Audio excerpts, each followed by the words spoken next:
In the 3rd year of the reign of Joachim, king of Judah, Nebuchadnezzar, king of Babylon, came to Jerusalem and besieged it. And the Lord delivered Joachim, king of Judah, into his hand, along with some of the articles of the temple of God. These he carried off to the temple of his God in Babylonia, and put in the treasure house of his God.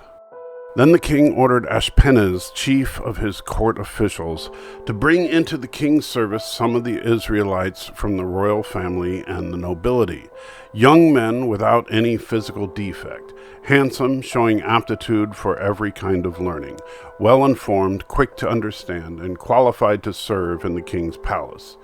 He was to teach them the language and literature of the Babylonians. The king assigned them a daily amount of food and wine from the king's table. They were to be trained for 3 years. After that, they were to enter the king's service. Among those who were chosen were some from Judah: Daniel, Hananiah, Mishael, and Azariah. The chief official gave them new names. To Daniel, the name Belteshazzar; to Hananiah, Shadrach; to Mishael, Meshach; and to Azariah, Abednego. But Daniel resolved not to defile himself with the royal food and wine, and he asked the chief official for permission not to defile himself in this way. Now God had caused the official to show favor and compassion to Daniel. But the official told Daniel, "I'm afraid of my lord the king, who has assigned your food and drink. Why should he see you looking worse than the other young men your age?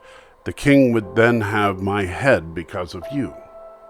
Daniel then said to the guard, whom the chief official had appointed over Daniel, Hananiah, Mishael, and Azariah, "Please test your servants for 10 days.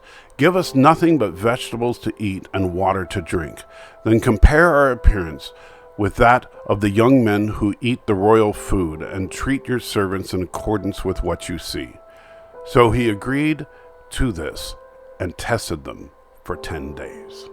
At the end of the 10 days, they looked healthier and better nourished than any of the young men who ate the royal food.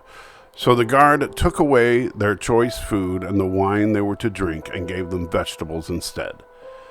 To these 4 young men God gave knowledge and understanding of all kinds of literature and learning, and Daniel could understand visions and dreams of all kinds.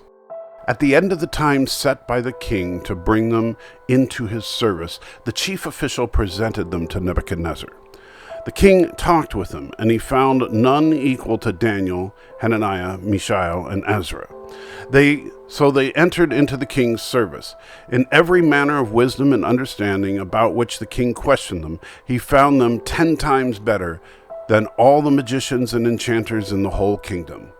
And Daniel remained there until the 1st year of King Cyrus.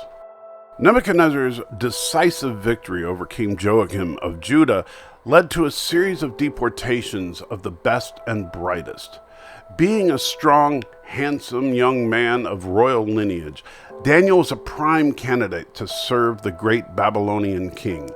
Likely only a teenager, Daniel was among the first to be deported from his homeland in Judah across the hostile foreign lands to Babylon, where he would undergo an expedited form of cultural assimilation. During his time in Babylon, Daniel was renamed in homage to a pagan god, received training in astrology and magic, and was offered the king's finest wine and choicest meats.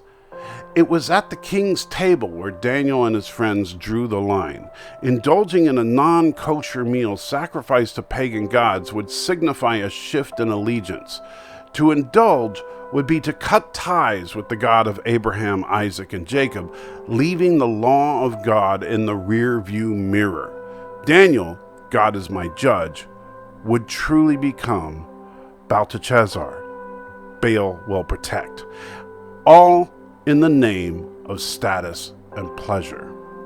Risking his career and even his life, Daniel resolved not to eat from the king's table, and choose instead to follow the food laws of his God. In exchange for Daniel's allegiance, God granted Daniel strength and wisdom far above that of his peers. Despite the strong seduction of the palace on the one hand and the very real threat of death on the other, Daniel refused to compromise on his convictions. He refused to realign his allegiance. In one sense, life is a series of tests to determine your ultimate allegiance. At times, you will be among believers, in Christian settings, reading the Bible, singing praises, and testifying God's greatness. On other occasions, you will be among unbelievers, tempted to gratify your desires and desperate to raise your status and promote yourself. Over the course of your life, will you discover that circumstances dictate your decisions, or will your allegiance to King Jesus win out in the end?